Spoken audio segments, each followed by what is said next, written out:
Elon Musk targeted me over Tesla protests. That proves our movement is working.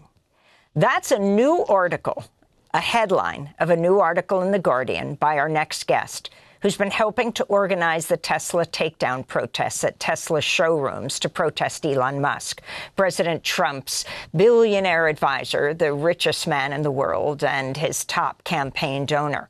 While Musk has been helping to dismantle numerous government agencies, or leading the charge to dismantle them, stock prices for his company Tesla have fallen so much that President Trump felt compelled this week to announce he'll personally buy a Tesla. On Tuesday, Trump and Musk held what's compared to an infomercial for Tesla outside the White House. During the event, Trump told a reporter that he considers attacks on Tesla dealerships to be domestic terrorism.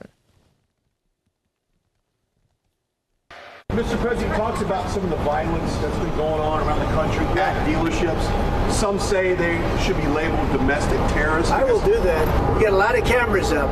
We already know who some of them are. We're going to catch them. And they're bad guys. Let me tell you, you do it to Tesla and you do it to any company, we're going to catch you and you're going to go through hell.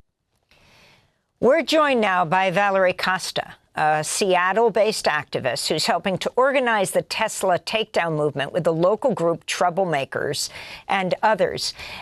Valerie, can you talk about Elon Musk singling you out, and what are you doing in organizing, what is your goal, these protests around the country, from Washington State, Seattle, where you are, to here in New York, the Tesla dealership here?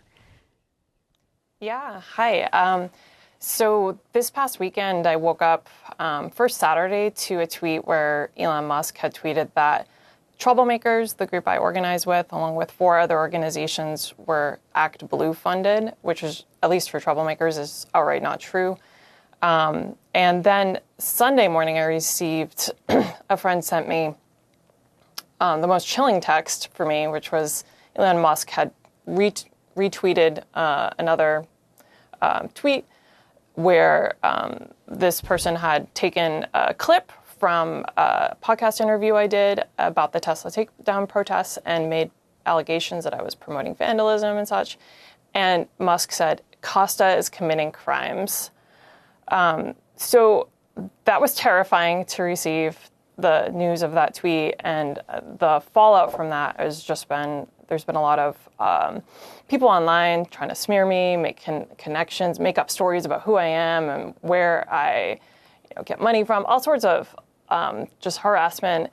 And I've received threats. It's been scary. It's been scary. In response to a tweet from a person who essentially bought his way into the White House as the largest online and social media platform and is spreading outright lies about me and the movement as a whole, the Tesla takedown movement as a whole. So I'm just an organizer with the Seattle-based group Troublemakers. There's a group of us here. We're working with a number of organizations and individuals who've been planning protests at Tesla showrooms in the area for the last month or so. They're peaceful, nonviolent protests. They're First Amendment protected, free speech, peaceful assembly. And we've done that and will continue to do that as this movement is gaining momentum. Can you talk about the fake buyers, actions at Tesla dealerships where there have been reports of protesters faking interest in buying a Tesla to waste time? I'm not sure. I know that people are, using different strategies and tactics to engage with Tesla. But I can't speak to that particular strategy that people are using. I think there's different tools in the, protesters' toolbox. I mean, essentially protesting Tesla, this protest is ultimately about hitting Elon Musk's bottom line.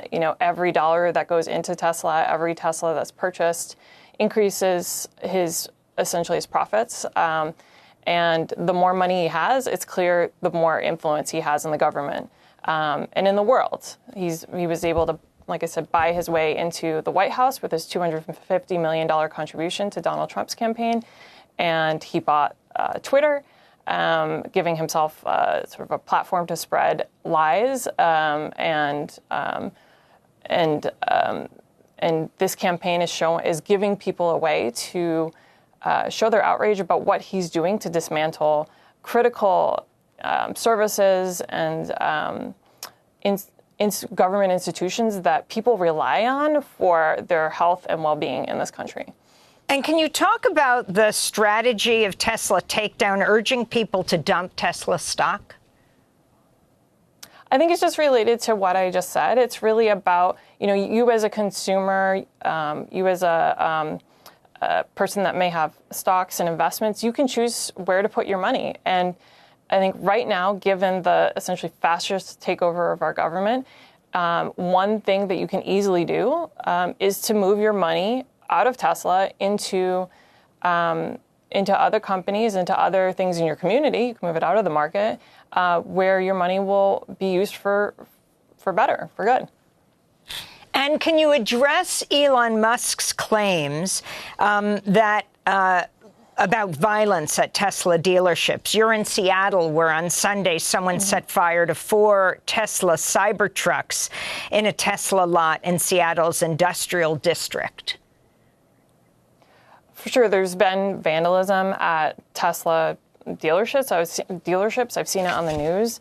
I want to make it really clear that I don't, and the Tesla takedown movement, troublemakers, none of us have ever supported violence or called for violence. We do not believe in that as a strategy of nonviolent resistance. I think the vandalism really shows the outright anger and rage that people are feeling about what Elon Musk is doing right now in our government. Clearly, the movement has had an effect. Even a Fox reporter questioning Elon Musk and President Trump at that infomercial at the White House, where you could see President Trump had a piece of paper that talked about the costs of various Tesla cars, over $100,000. And he asked about pushing these expensive cars at a time when so many people are suffering in the United States. I was wondering if you could respond to that. Now, that was a Fox reporter asking that question, but also it's wild. Also, Elon Musk talking about violence at dealerships as domestic terrorism. Yeah, I'll first speak to the first part. I mean, that infomercial on the White House lawn was surreal. I've been an activist in different forms for years, and I've never been part of something like this that's gained such quick momentum and sort of gotten such national attention. For better or worse. And you can really tell with, the president of the United States of America is buying a car from the world's richest man's company. Why? In order to make him feel better, in order to try to prop up the stock. I think the stock barely went up that day and has only gone up a little since then. I think it really shows that this movement is working, that it's it's gained momentum. It's not just in the United States.